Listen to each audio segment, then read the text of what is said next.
નમસ્કાર.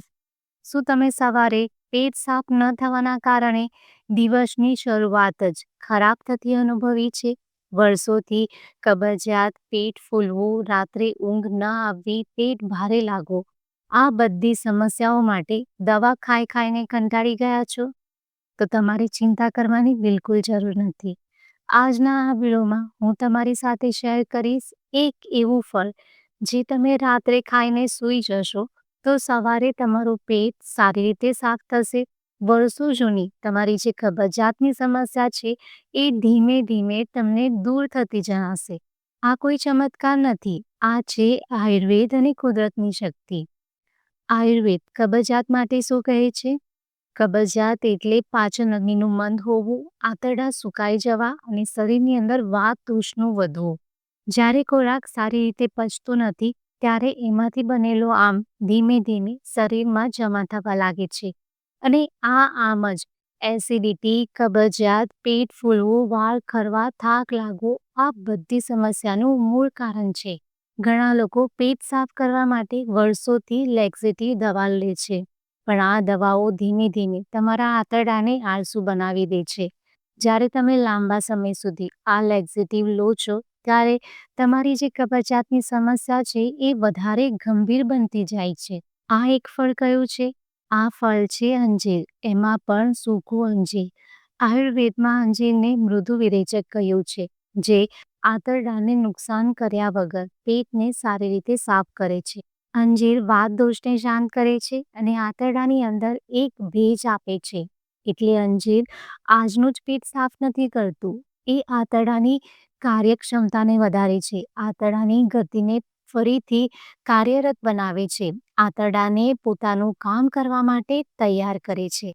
અંજીર કબજિયાતમાં કેમ કામ કરે છે? તો અંજીરની અંદર નેચરલ ફાઇબર, નેચરલ સુગર અને મેગ્નેશિયમ રહેલા. આ ફાઇબર સ્ટૂલને નરમ બનાવે છે, મેગ્નેશિયમ આંતરડાની હલનચલનને સુધારે છે અને નેચરલ સુગર આંતરડાની અંદર ભેજને જાળવી રાખે છે. આ ત્રણેય સાથે મળીને વર્ષોથી સુકાઈ ગયેલા આંતરડાને સક્રિય બનાવે છે. અંજીર લેક્ઝેટિવ જેવો ઝાટકો નથી આપતું, પરંતુ ધીમે ધીમે આંતરડાને સ્વસ્થ બનાવે છે. હવે મુદ્દાની વાત, અંજીરને કબજિયાતની સમસ્યાને દૂર કરવા માટે કઈ રીતે લેવું? જુઓ, અંજીરને જ્યારે તમે યોગ્ય માત્રામાં અને યોગ્ય રીતે લો છો ત્યારે જ તમને એને લેવાના ફાયદા મળે છે. આ અંજીરને તમે બે રીતે લઈ શકો છો. સૌથી પહેલા તમારે બે અંજીરને લેવાના છે, એને સારી રીતે પાણીથી ધોઈ લેવાનું છે. એક કાચનો બાઉલ લેવાનો છે, એની અંદર તમારે આ બે અંજીરને નાખી દેવાનું છે અને પાણી નાખવાનું છે. હવે આ અંજીરને તમારે પલાળી રાખવાનું છે. રાત્રે સૂવાના અડધા કલાક પહેલા તમારે આ અંજીરના પાણીને પી લેવાનું છે અને અંજીરને બરાબર ચાવીને ખાઈ લેવાનું છે. જુઓ, અંજીરને ઉતાવળમાં નથી ખાવાનું. અંજીરને તમારે 5 મિનિટ સુધી સારી રીતે ચાવીને ખાવાનું છે. આ રીતે રાત્રે અંજીર ખાવાથી આખી રાત આંતરડાની અંદર અંજીર એનું કામ કરે છે. આ રીતે અંજીર ખાવાથી આખી રાત આંતરડામાં અંજીર કામ કરે છે અને સવારે કુદરતી રીતે જ તમને શૌચની પ્રક્રિયા થાય. જો તમે રાત્રે અંજીરને ન લેવા માંગતા હોય તો તમે સવારે પણ આ અંજીરને લઈ શકો. આ માટે તમારે રાત્રે બે અંજીરને લેવાના છે, સારી રીતે ધોઈને એક વાટકી પાણીમાં પલાળી દેવાનું છે. સવારે ભૂખ્યા પેટે તમારે અંજીરને ચાવીને ખાઈ લેવાનું અને એનું પાણી પણ પી લેવાનું છે. હવે કેટલા દિવસમાં એની અસર જોવા મળશે? તો સાંભળો, આ કોઈ દવા નથી, એટલે તરત જ ચમત્કારની અપેક્ષા ન રાખશો. પહેલા 3 દિવસ તમે રેગ્યુલર અંજીરને ખાશો તો ધીમે ધીમે તમારું પેટ સાફ થવા લાગશે. 7 થી 10 દિવસની અંદર તમારી શૌચની જે પ્રક્રિયા છે તે નિયમિત થવા લાગે છે અને છેલ્લે જ્યારે તમે 21 દિવસ સુધી આ રીતે અંજીર પલાળીને લો છો ત્યારે તમારા આંતરડાની આદત બદલાવા લાગે છે.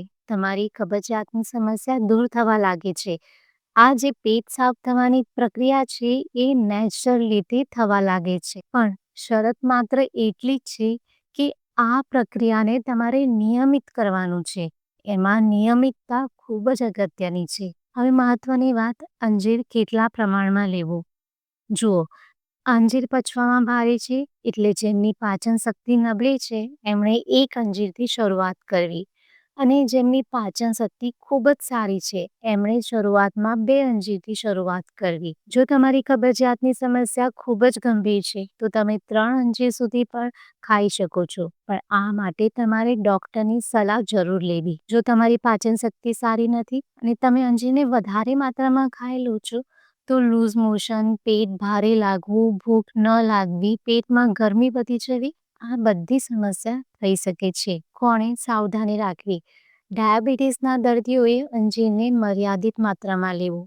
જેમને આઈબીએસની ગંભીર સમસ્યા છે, વારંવાર લૂઝ મોશનની સમસ્યા રહે છે, તો એમણે નિષ્ણાતની સલાહ લઈને જ અંજીરને ખાવાની શરૂઆત કરવી. મિત્રો, અંજીર ખાવાની સાથે સાથે જો તમે તમારા રૂટીનમાં થોડા નાના બદલાવ કરો છો તો તમને બમણો ફાયદો મળે છે. પૂરતા પ્રમાણમાં પાણી પીવું, રાત્રે હલકું ભોજન કરવું, તળેલું, તીખું, મસાલેદાર જંક ફૂડને અવોઇડ કરવું, રાત્રે થોડું ચાલવું, આ બધા નાના બદલાવ અંજીરના ઉપાયને વધારે અસરકારક બનાવે છે. મિત્રો, વર્ષો સુધી ચાલતી કબજિયાત શરીરને અંદરથી ખોખલું બનાવે છે. દવાઓ તમને થોડા સમય માટે આરામ આપશે, પરંતુ કુદરતી વસ્તુ તમારા શરીરની અંદરથી બદલાવ લાવશે, તમારી પ્રોબ્લેમને જડથી દૂર કરશે.